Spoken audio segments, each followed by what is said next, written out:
Okay, so today's training is, as I promised, 5 key exercises that every man should include in their training if you're trying to build muscle and lose fat. And in my opinion, if you just did these 5 exercises, you would cover all your bases. Okay, so I'm in my garage gym. I'm actually in the process of building out a basement gym, which is going to have a sound system and all sorts of fun, crazy stuff.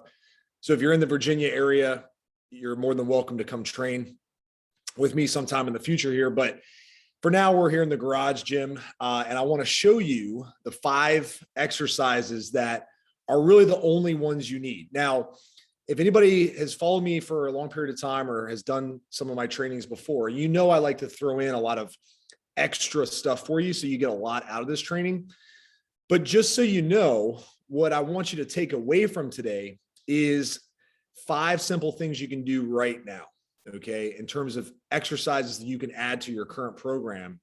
If you're not following a program or you just need ideas, this is going to be a really good experience for you today, because you'll be able to build at least the baseline of your training program.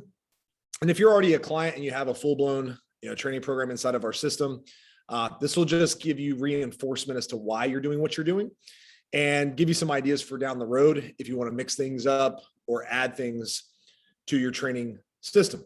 Cool.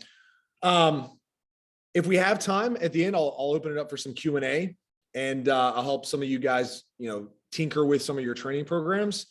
And then we'll talk at the end about how you can move on to the next step if you're interested. Okay. But ultimately, what we want to cover today is a clear roadmap for the 5 key exercises that I want you guys to do. Now, I am going to be moving around here. Might have to move the camera around a little bit to show you some things. But I figured with what I'd start with is every man's favorite muscle group, which for me is, and most guys, shoulders. Okay. I want to show you what I call the Novak shoulder press. It's a combination of a couple movements, but before I show you the movement, I want to give you a quick thought on shoulders. Okay. Because this is the first part of this 5 exercise system I'm going to show you. The exercise I'm going to show you today actually is not just your shoulders. All right. It does cover your entire shoulder area, which is your front delt, your side delt, and then the very, very important part of the shoulder, the rear delt, which most guys ignore. But it also covers some of your upper chest. All right. And at the top of the movement, it will help with some of your traps as well. So the exercise I'm going to show you covers all of those areas. So you're getting a lot of bang for your buck with this movement. All right. You don't need a lot of heavy weight to start. As time goes on and you start to get better with the movement, you can start to add weight. But I'm going to grab some dumbbells and I'm going to show you what it looks like.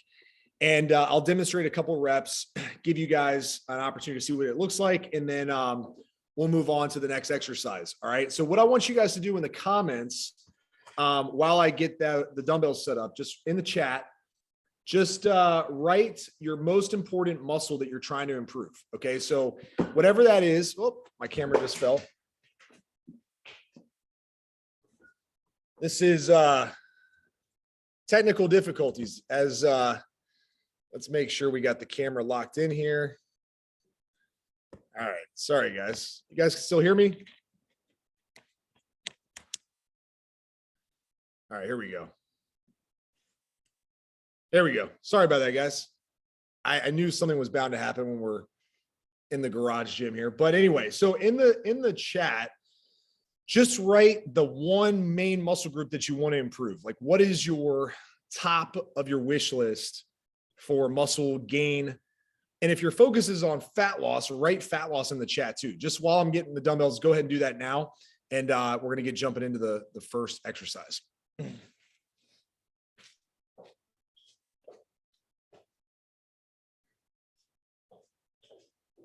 Okay, so I am going to stand a little bit further back so you guys can actually see me here. But this is the Novak press, okay, for shoulders. So I'm going to stand back so you can see the whole exercise, and I'll do a few reps to demonstrate. I'll try to yell so you can hear me, and then we'll move on to the next one, all right? So Got some dumbbells here. Dumbbells are going to start at 90. My arm's going to start at 90 degrees. Okay. So 90 degrees here. And from this position, we're going to raise out to the side first. Okay. So it looks like this from the side. So we're here. Then we're going to bring the dumbbells up and rotate our shoulders back. So you can see this. And from this position, we're going to press overhead and all the way to the top. So the dumbbells will lightly touch at the top. Okay, so we're here, come back down. Okay, rotate down, come back up. So I'm going to do it in full speed now. So here, up, press, down, here, up. Here, rotate back, press up, down, here, back to 90 degrees. I'll do it from the side. Here, rotate, press.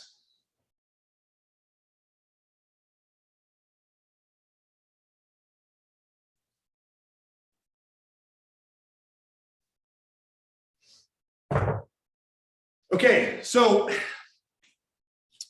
the reason why I like that exercise too is because it really forces you to slow down a little bit, right? We're not trying to just throw up heavy weight and max out on our shoulder press. We actually are trying to be deliberate about that movement. And it covers all parts of the shoulder. Even just the few reps I did, I start to feel a massive shoulder pump just from whatever I did, 4 or 5 reps, right? And my traps at the very end, when I'm up here and I come all the way to the top and extend my arm, that trap starts to come into play. Also, you get some trap when you rotate back, okay? It's the Novak press. It combines a few different variations of the shoulder, shoulder press, shoulder raise, that kind of stuff. So give that one a shot for upper chest, front delt, side delt, rear delt, and traps, okay? If you start to get really strong on that movement, you're going to be off to the races. Now, of course, I want to throw in a bonus movement for shoulders, okay? I promise you guys 5. You'll probably walk away with 10 or so today. If you're not comfortable with some of the movement there, I'll show you the other one I would recommend for shoulders. And this is just an active shoulder press, more like a push press, which I'll show you here now. Once again, using dumbbells, okay? So all we're going to do is we're going to come up to this position here. We're going to do a slight dip in the hips and knees, drive up. Okay, down nice and slow, dip, drive. Here. Okay, so I'll show you from the side. So we're going to dip back, drive. Dip back, drive. Nice and slow down. Dip back, drive. Okay.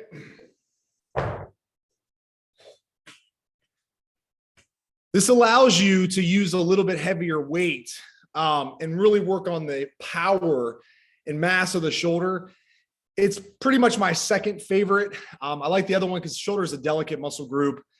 I don't want guys getting hurt throwing around a bunch of weight unnecessarily. So let's move on to, we'll save legs for the middle. I want to show you guys the next exercise I recommend. And this is our horizontal pulling exercise for our back and for our biceps. Okay. So let me grab my bench. I'm going to set up real quick and then we'll jump into it.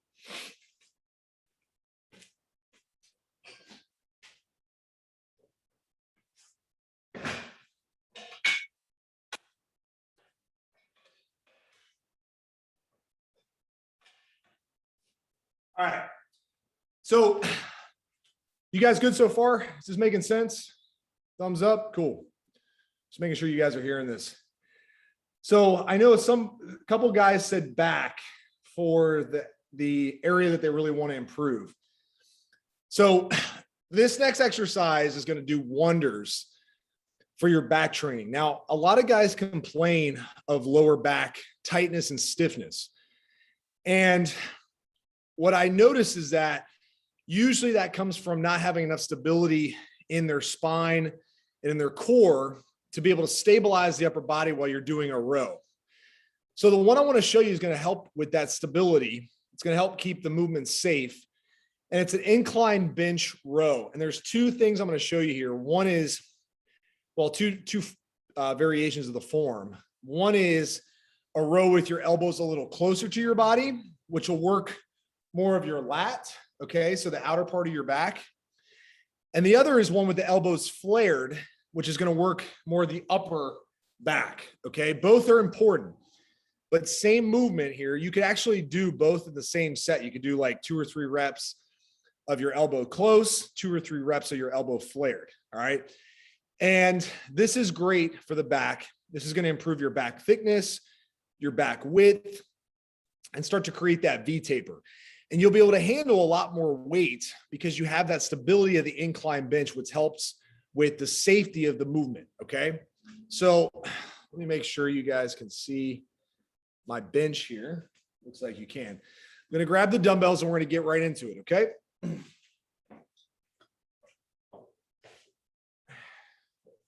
All right. So you need an incline bench for this movement, and you're going to rest your upper chest on the upper end of the bench. Okay. You're going to set the bench in about a 45-degree area. And we're going to lay face down on the bench. Dumbbells are going to go here on the floor. And we're going to rest right here on the bench. Okay. We're trying to elevate our upper chest a little bit. And we'll start with elbows close. So arms are going to hang straight down. We're going to drive our elbows back and squeeze our shoulder blades. Okay. Think about squeezing this outer part of your back, the lat, right? So when we come up, keep that elbow nice and close and squeeze. You'll feel that lat really start to activate. Okay. So it's here, squeeze. Full extension down, squeeze.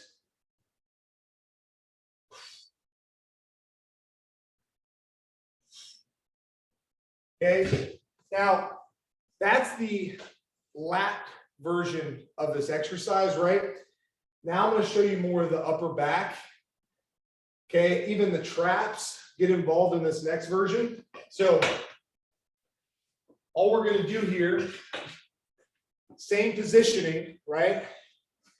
What we're going to do is we're going to drive our arms up and out.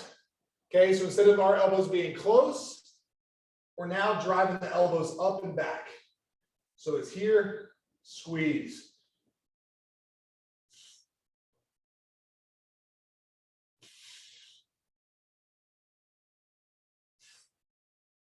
Okay, so 2 different versions there, right? Elbows in tight here, right? So if you can see from the back, so here, that's one version, or here. Okay, that covers your horizontal row. This is exercise number 2. So we have our shoulder press, Novak press, okay, like we did first. Now we got the horizontal row, either elbows in close or elbows extended up. Okay, good so far? It's making sense? Awesome. So guys, just so you know, I'm putting together a guide on these exercises. It'll be free.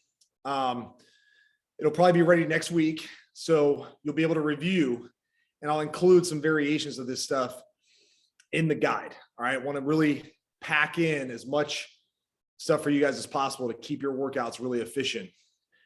So speaking of efficiency, I know a lot of guys are thinking, well, how do I speed up my workouts? I don't have a lot of time.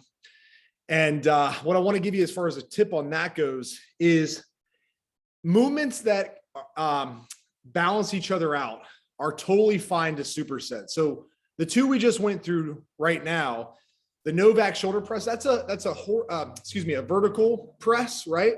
So you're going vertically with your press. So you're here, right? And then you go back and then you're going straight up.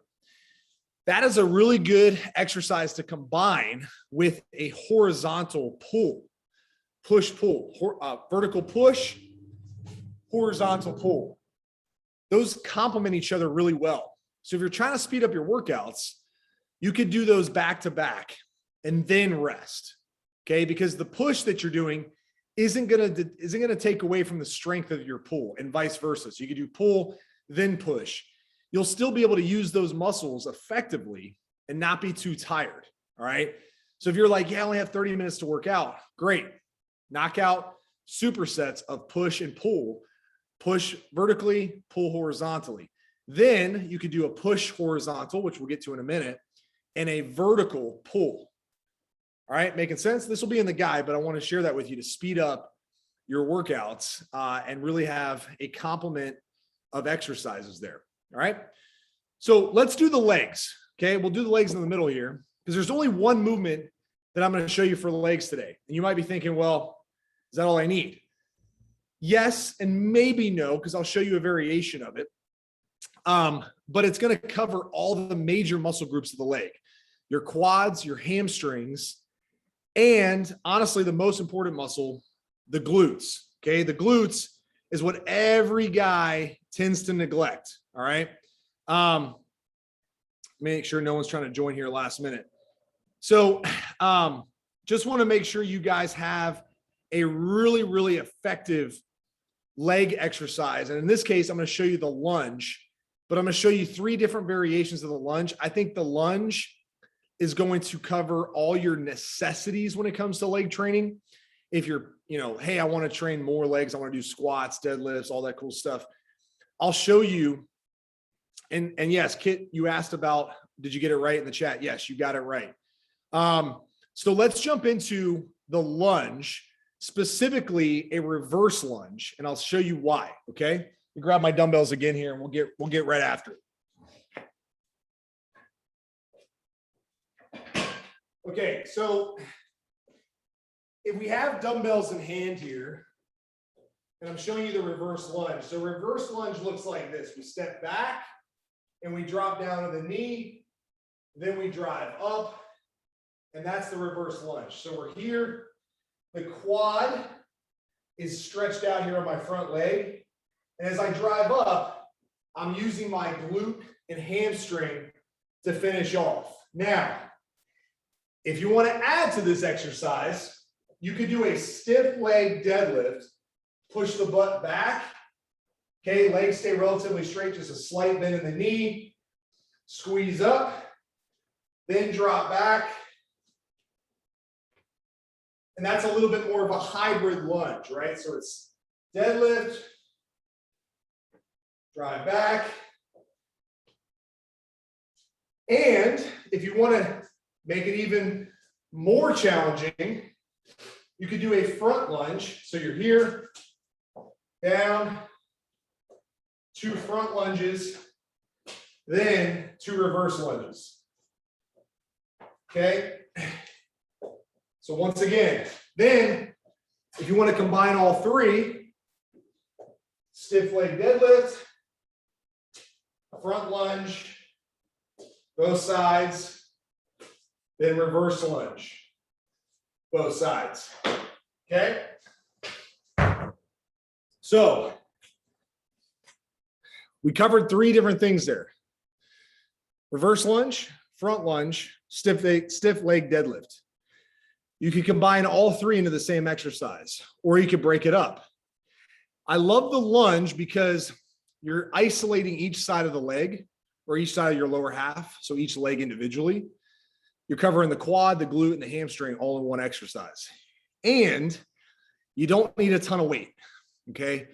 Squats require a lot of different things to be effective. Ankle mobility, hip mobility, strong core, strong lower back. Okay. Not saying I hate squats. I love squats. They're not my favorite. They're not the number one thing in my opinion. I like lunges because it's just more versatile. And you can do it with just body weight. You can start off just with no weight at all and just do body weight reverse lunges, body weight front lunges. And then as you can get stronger, you can add in weight to the deadlift and then combine all 3. Okay. So for legs, if you just got really good at those front, side, reverse, then you're going to be good. You're going to be totally covered on that. Okay. For your lower body training. You guys good on that? So Yeah. So question about, do lunges develop the legs differently compared to barbell deadlifts? Barbell deadlifts are mostly a quad and glute exercise. So as you get strong with your grip and your core, you can start to do deadlifts for sure. But lunges are going to do a great job of developing the whole entire leg muscle. So the quads, hamstrings, and glutes. Okay. Not to mention they're very functional, because when we walk and we, bend down and stuff like that, that mimics a lunge movement pattern more than a deadlift, right? I mean, how often during your day do you reach down for weight and pick it up like this? I mean, not that often. But how often do you walk around, bend down for something like that? That's more of a lunge movement, okay? Just more functional. Make sense? Let's move on to our next pushing movement, and we'll finish with our last pulling movement. Let's move on to our incline dumbbell press, okay? I'm going to bring the bench back. I'll show you what that looks like.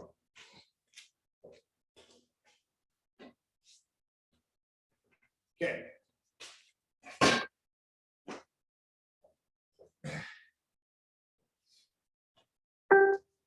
Now, a couple of variations here. I'm going to show you the basic incline dumbbell press for your upper chest, triceps, and shoulders. And then I'll show you one that can isolate your triceps a lot more, so you get some tricep work, okay? So we're here, we're on the bench, elbows out, and we're just pressing straight up, okay? This is my favorite chest exercise. Straight up, keep the elbows nice and steady, drive. Okay, nice stretch in the pec, boom.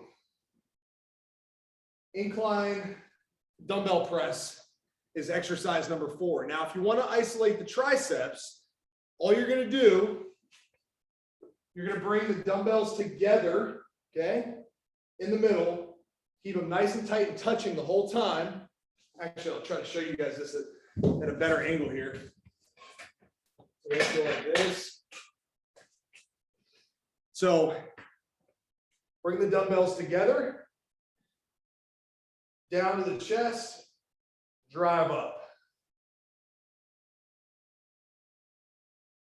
Okay, that isolates the tricep, but the first movement, just the incline dumbbell press, is my favorite for chest, tris, and front shoulders. And honestly, if you're trying to build mass in this region here, the incline dumbbell press is second to none, in my opinion. It's safe compared to a barbell where you have a fixed grip. It allows for a full range of motion. So talk about your joints, staying healthy and avoiding joint pain. You want to do full range of motion as much as possible.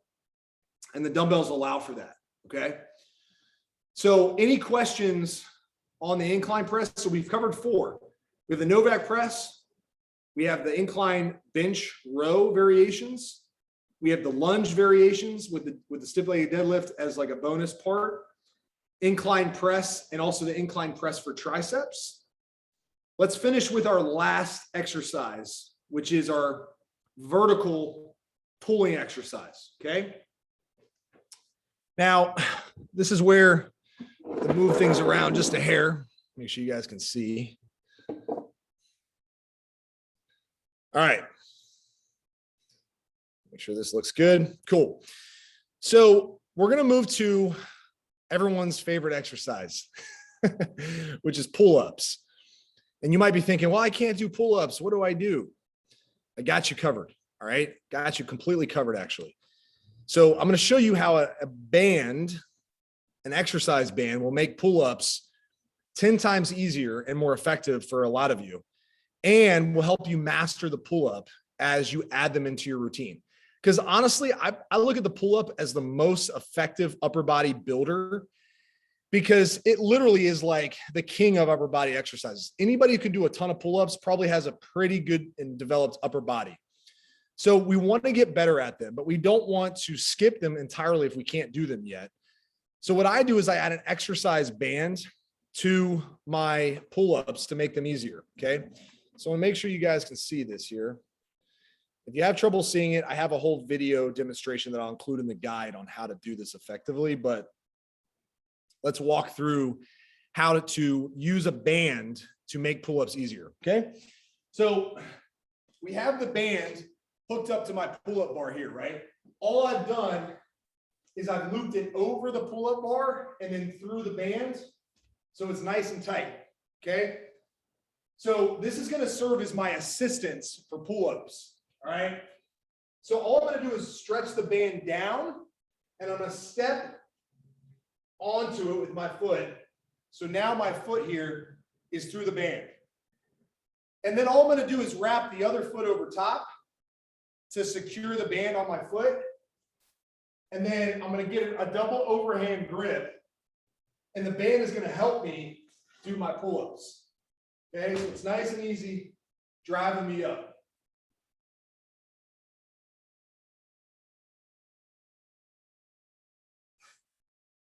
Okay,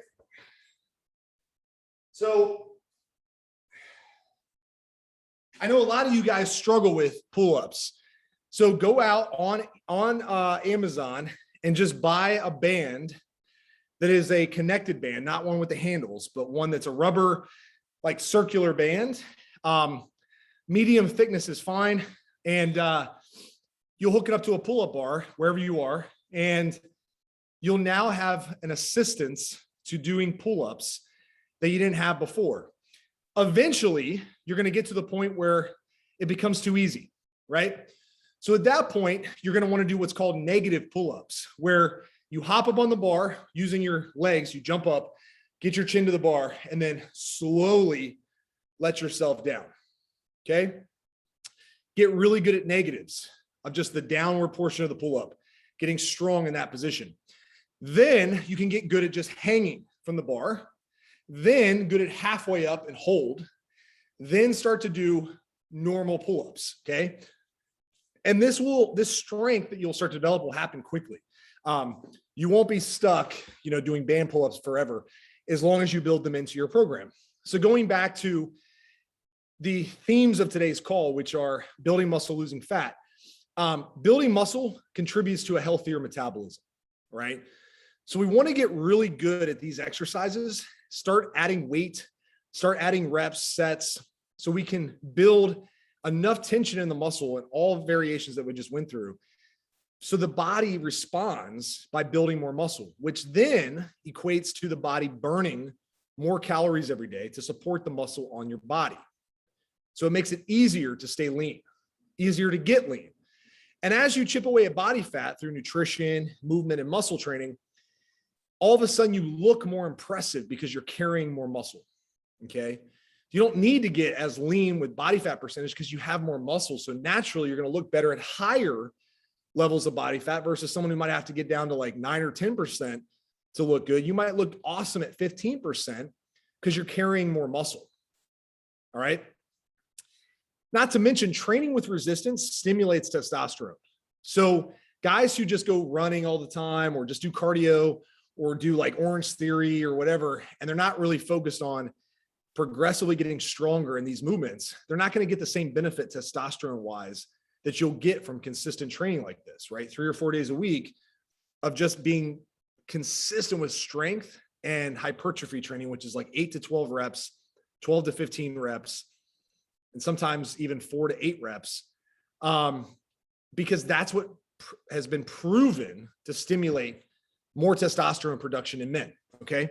So the other thing is guys experience a lot of joint pain and issues with how they feel because they're doing a lot of junk exercise, right? They're doing things like tons of isolation work where they're just pounding away at their biceps and triceps, right? So their elbows, which is a small joint here, get absolutely destroyed versus doing big compound movements like the ones I just went through, which require a lot of different muscles interacting in the body. So you don't take all the stress and put it on one little joint, right? Like you see guys just going crazy with the side laterals or doing crazy leg extensions over and over.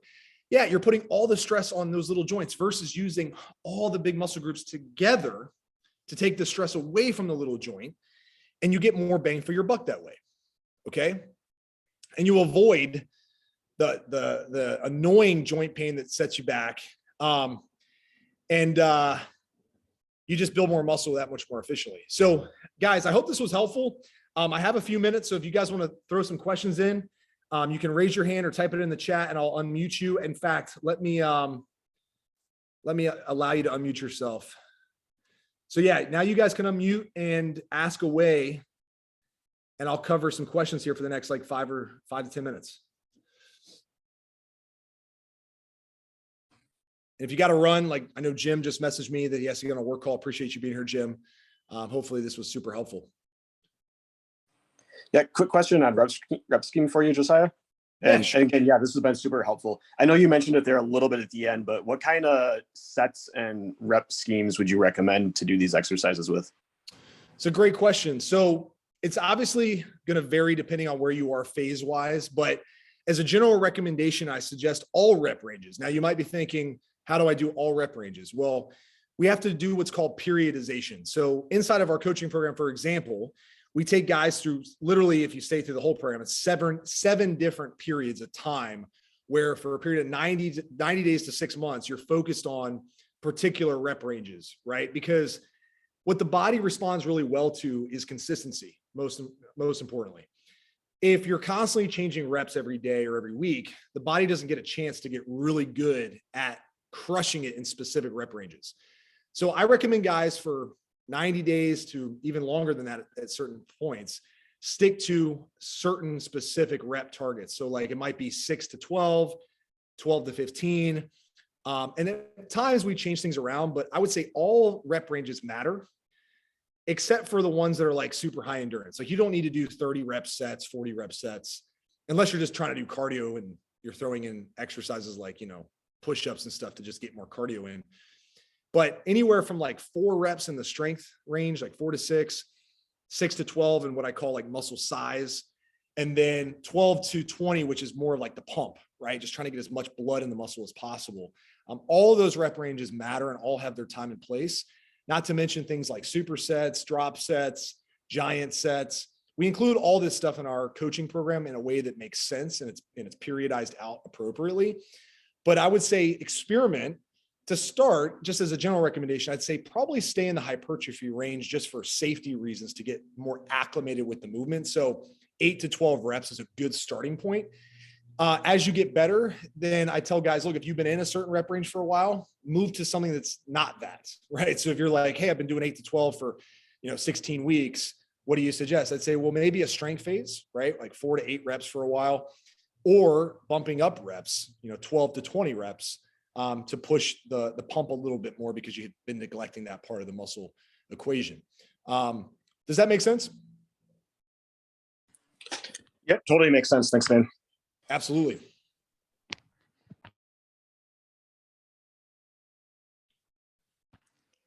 Any more questions? Yeah, sure. One other question, I guess, if anyone else doesn't. You talked about pull-ups, and I know pull-ups are more back. Chin-ups is more probably like bicep isolating, but what are your thoughts on chin-ups versus pull-ups? Chin-ups are biceps and back. I'd say definitely more emphasis on the bicep because you have an underhand grip. And so your biceps are naturally taking a brunt of the workload. It's good to do both. I would say most people are going to benefit from both. Just be careful. I think it's a safer movement to have a pronated grip, which is palms facing forward. I've seen guys who just don't have the bicep strength yet, try to jump into chin-ups and overdo it and hurt their bicep and get tendonitis and things like that. So I would say definitely do both, but emphasize more the pronated overhand grip because that is going to emphasize the back more. So you'll get more recruitment from larger muscle groups. But both are good movements for sure. Kit, do I recommend doing all 5 exercises in a single session? Sure. If you're doing full body workouts, I have programs that are different variations. So full body, push, pull legs, upper body, lower body, chest, triceps, back, biceps, shoulders, legs. Like there's many different splits. It really just comes down to what works for your schedule, which we can obviously help you do coaching wise. But I would say pick one and stick with it for a while. So like look at your schedule, be realistic and say like, okay, I can train 3 days a week. In order for me to get the volume I need, full body makes sense. And so I do 3 full body workouts, right? And then as you progress and you want to do even more volume, you might break it up into like push, pull legs, upper body, lower body, full body. There's many different variations, but you don't have to do them all in one session. You can, but break it up however works for your schedule.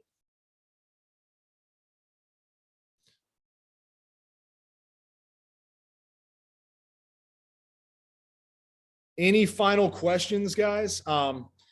Listen, if you need more help or if you just want to pick my brain on stuff, shoot me a DM on Facebook or an email.